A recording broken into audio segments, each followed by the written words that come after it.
Ladies and gentlemen, I'd just like to introduce, put your hands together for Angry Waters, please.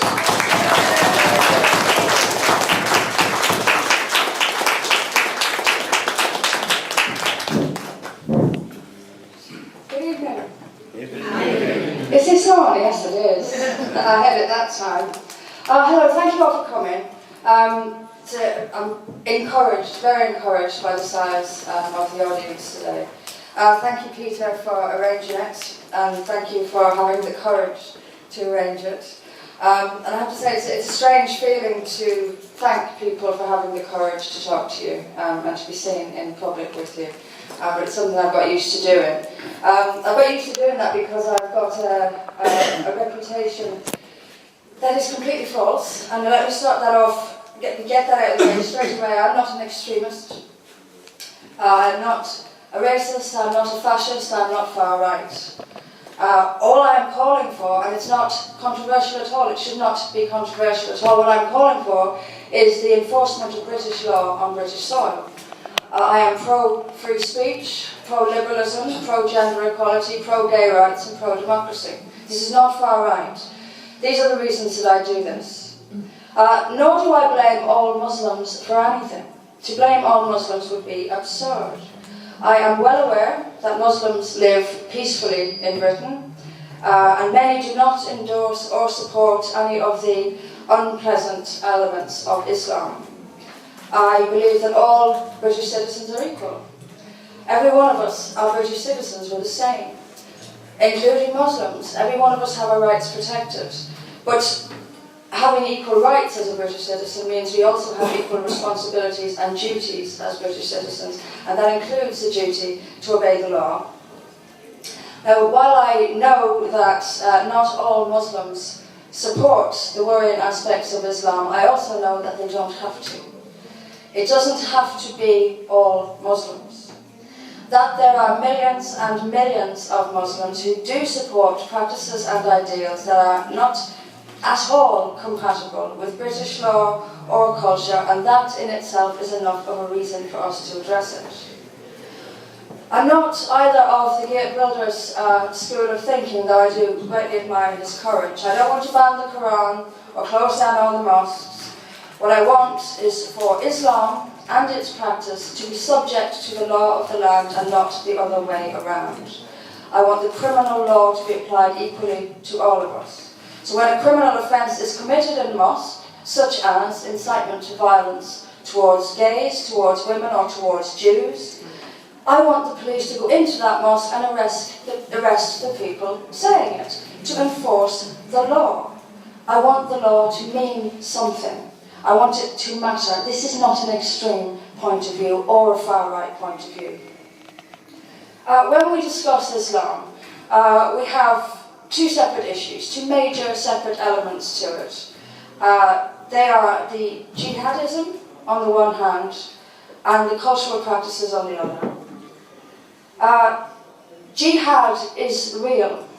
There is a jihad. There is a religion-based ideology, and it has enormous power. It exists everywhere in the world, and it is dedicated to and determined to bring about the end of Western civilization and replace it with Sharia law. You may think that's ridiculous, that it'll never happen, but I would urge you to think again. Things are already happening that are leading us in that direction, and we are inadvertently aiding it. And jihad itself takes on many forms. There is, of course, violent jihad, but there is also political activism. People who are politically active, perfectly legitimately within the democratic process, but who are seeking the installation of Sharia. And make no mistake that the end game is the same. And that's the problem. The problem is Sharia and not how we achieve it. Whether it is achieved by the bomb or the ballot box, the end result is still Sharia, and it is Sharia that we ought to be opposing, and not the method by which people aim to bring it about. There are, as we know, several Islamic terror groups dedicated to the implementation of Sharia, currently active in the world. The most powerful or the most talked about, yes, I guess powerful is an accurate enough word, for the moment, is ISIS. In the first year of its existence, ISIS gained control of territory the size of Great Britain in the space of 1 year. The number of British Muslims who have either left the country or tried to leave the country to fight for ISIS now numbers in the thousands, and this is something that is replicated across Europe. And I can't possibly name all of the violent jihad-inspired attacks that have taken place across Europe in the last couple of years, but I can tell you that you're not being told about a lot of them. The mainstream media does not cover a lot of these attacks. And I'm not talking obviously about Berlin-style attacks, but I am talking about individuals being killed by people shouting Allahu Akbar. You do have to go to the alternative media to find those stories. The alternative media, which is essentially now the real media. And terrorism plots are being foiled every day, but we can't and we won't prevent them forever. It's simply not possible. And while all of this occurs, we have Western governments who are doing their best to introduce laws to prevent us from discussing it. There are many people, and a lot of them in powerful positions, who think I should be in jail for standing here and talking to you about this tonight.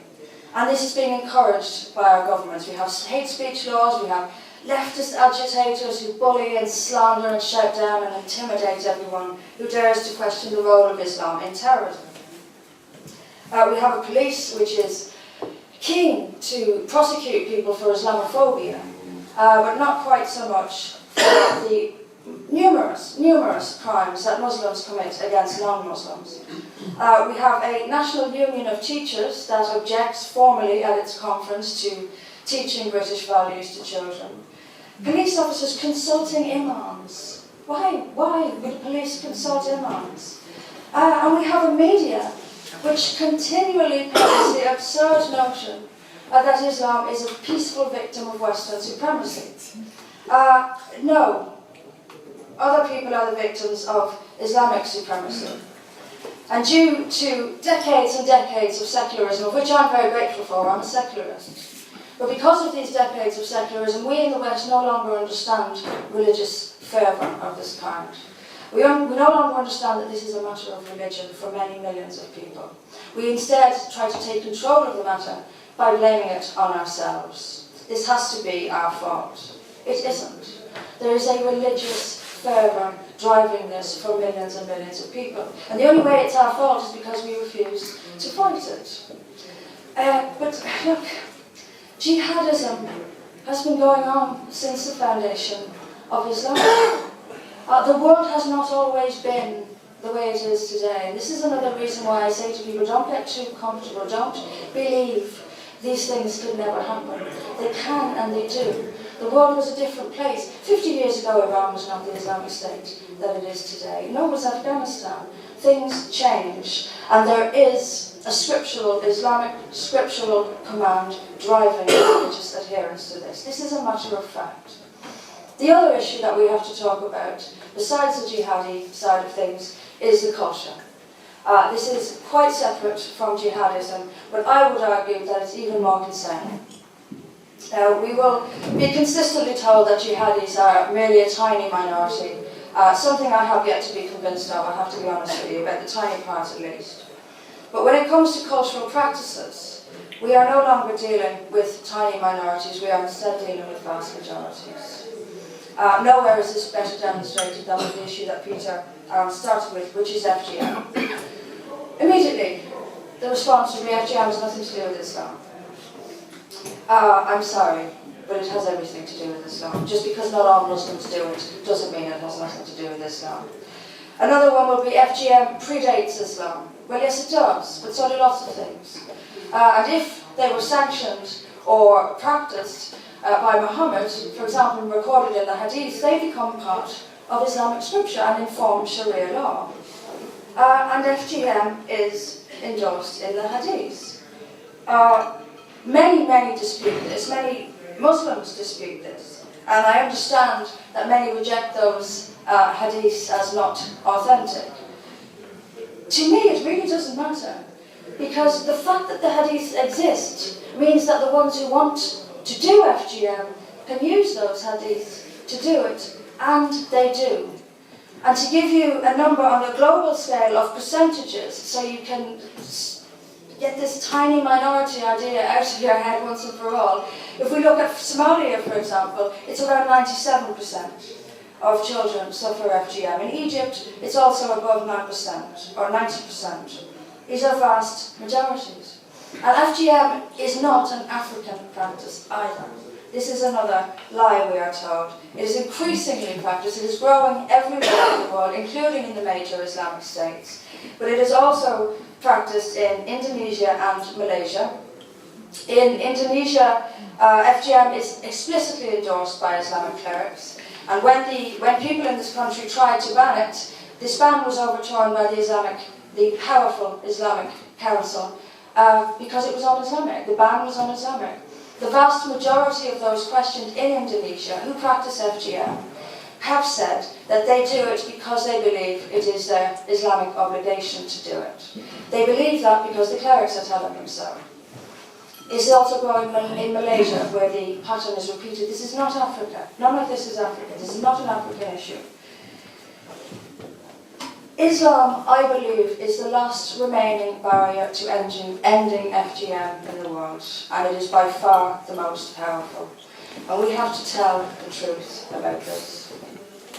We have to acknowledge that many of our police do not see FGM as a criminal matter, but as a cultural one, and therefore think that they ought to leave it alone. It seems some police seem to believe that they are the judge and jury. They are not. They are there to enforce the law, and we need to restore a culture of law and order into our police.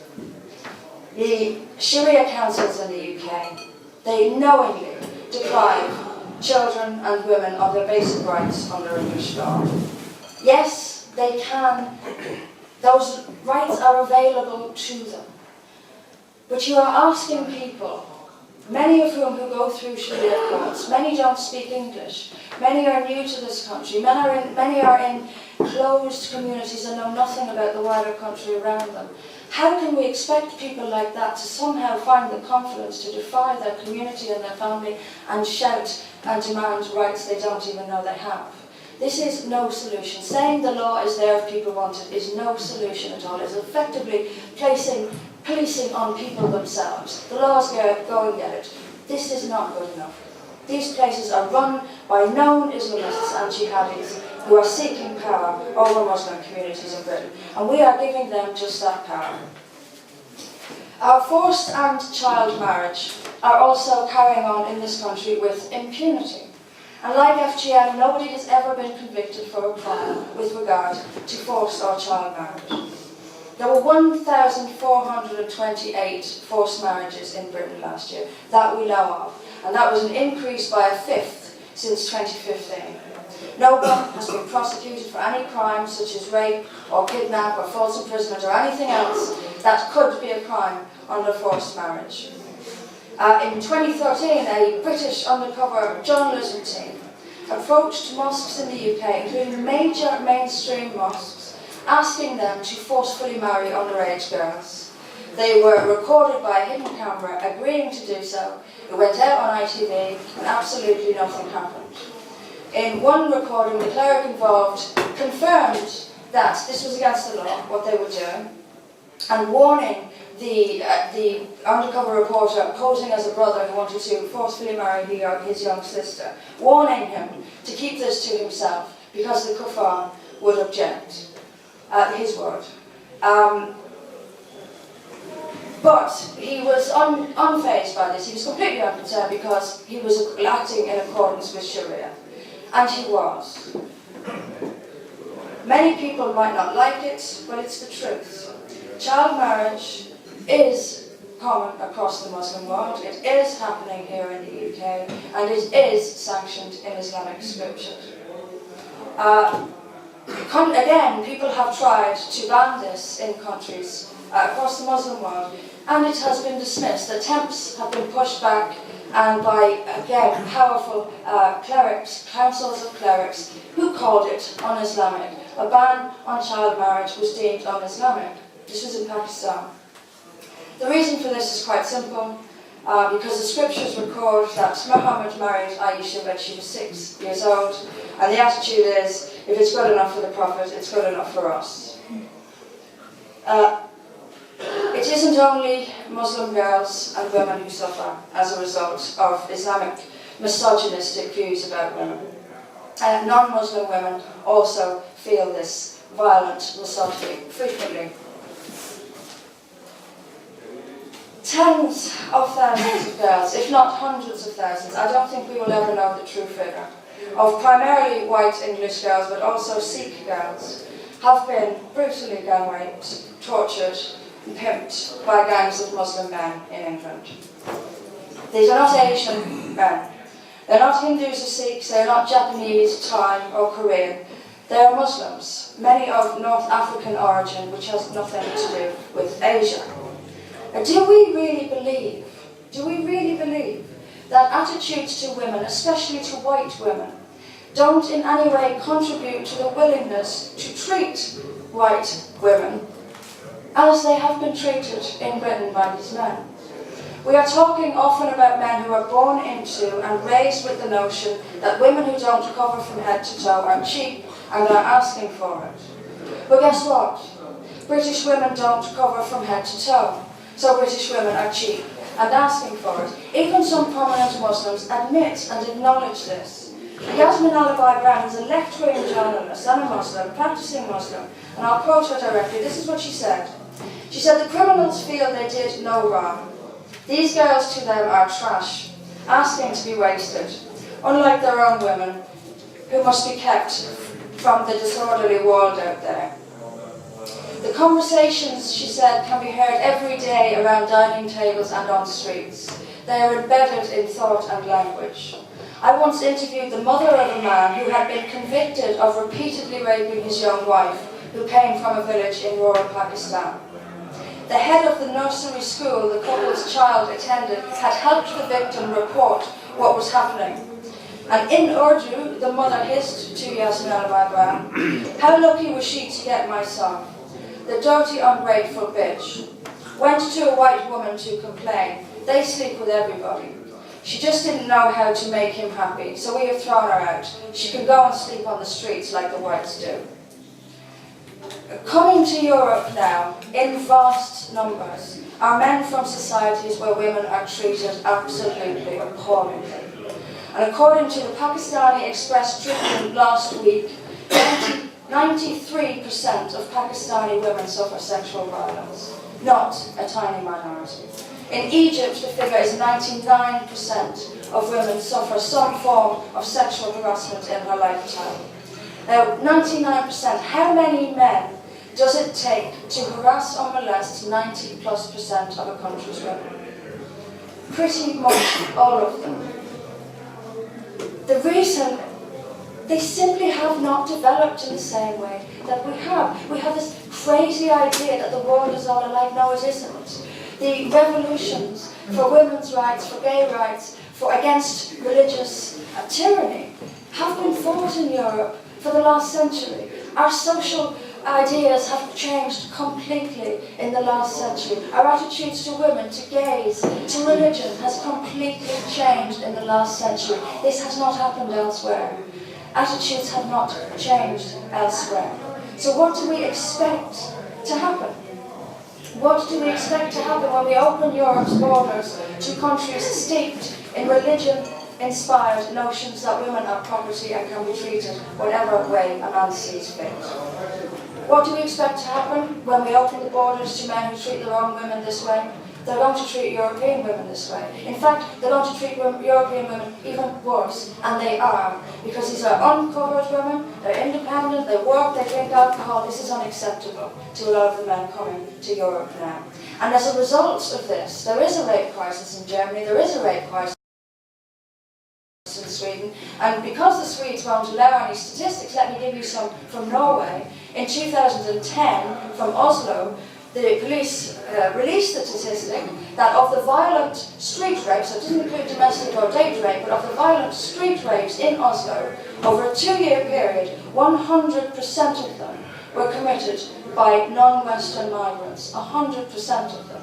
Sweden refuses to release any statistics on that, and I think we can figure out why. There is a rape crisis going on, and as a result of that rape crisis, we have actually reduced the seriousness of rape. You can see it already happening. We have short sentences for rape. We have people not even investigating rape. I've known people go to the police and report a rape by Muslim gangs, and the police don't even initially investigate.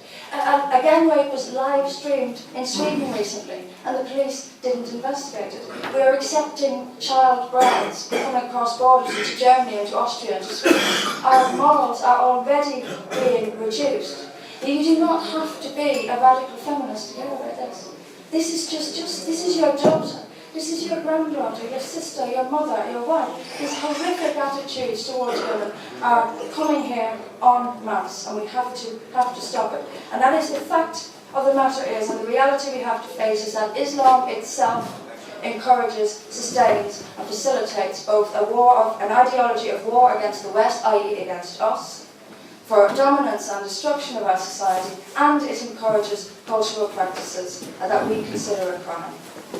If we continue to allow, and here's the really hard question we have to ask ourselves, can we cope with mass migration from countries with cultural practices that we consider serious crimes? What happens when we open the borders? What happens is that we bring crime. It's too great for us to deal with it. We have, 65,000 cases of FGM now. We have over 100,000 in danger. If we investigated all of that, we would do nothing else. We simply don't have the resources for it. So the only option we are left with is to let it happen. And so you have a lawless regions of society. You have a fractured, two-tier justice system, divided and segregated society emerges. That is what we are bringing. I'll finish now. I'm going to have to skip over it, but I'll finish now. And it's an important question I want to answer, is why Islam? Why do I insist on calling it Islam and not Islamic radicalism or Islamic fundamentalism or Islamic extremism? Because I believe that's a lie. That we continue to fall over ourselves to call this anything but Islam is to me the ultimate in political correctness. And political correctness is a lie. Political correctness is to tell barefaced lies for convenience, for an easy life. And that's sometimes okay. Some lies are harmless. I can tell you look fabulous when actually I think you look like a dog sinner. This is harmless. But some lies are not harmless. And pretending that all of these horrible things are only a fringe, extreme, radical element of Islam is a lie, and it's a dangerous one. These things are in the scriptures. Just because not all Muslims follow them doesn't change that fact. We have got to tell the truth about this. This lie is keeping us from addressing the issues properly. And more importantly, it is keeping our borders open. The problem isn't that there is an extreme element in Islam. The problem, at least for me, is that Islam itself is extreme. The first lie we must stop telling is that all religions are the same. They're not. I belong to no religion. I have no religious beliefs. But as an objective observer of religion, I can see they're not all the same. No more than all sports are the same or all books in a library are the same. They're not. We also have to stop pretending that what a person believes isn't relevant. We mustn't judge people on their beliefs, is what people will say to you. Well, what else do you judge them on? Of course you judge people on their beliefs. This is who they are. If they believe you should be killed, you judge them for that. You oppose them. Beliefs also create societies. They are a reflection of... Our society is a reflection of what people believe. So if 90% of people believe a girl should be mutilated as a child, then that's what's going to happen. Beliefs matter. Also, stop pretending that ISIS is the issue here. ISIS is not the issue here. It seems to be a litmus test. I'm a moderate because I condemn ISIS. Well, it's easy to condemn ISIS. But what about the death penalty for blasphemy in Pakistan? That's not ISIS. What about amputations in Saudi? That's not ISIS either. Child marriage in Yemen, stoning women to death in Iran, none of that is ISIS. Don't be persuaded by this. ISIS is not the problem, the Islamic scriptures are the problem. And until we face that, and until we face this enormous elephant in the room, that is immigration from Muslim societies, we will continue to fall further and further into this segregation, this crime, this racial separation, and this two-tier legal system where now the law is applied depending on what colour your skin is. We have to stop this. We need to get back to democracy, get back to basics, enforce the law and ask ourselves this very difficult question. Should we be allowing mass migration from countries which we have absolutely nothing in common with its people? That's the question, and we have to answer it, and very, very soon. And I shall leave it there, so thank you for listening.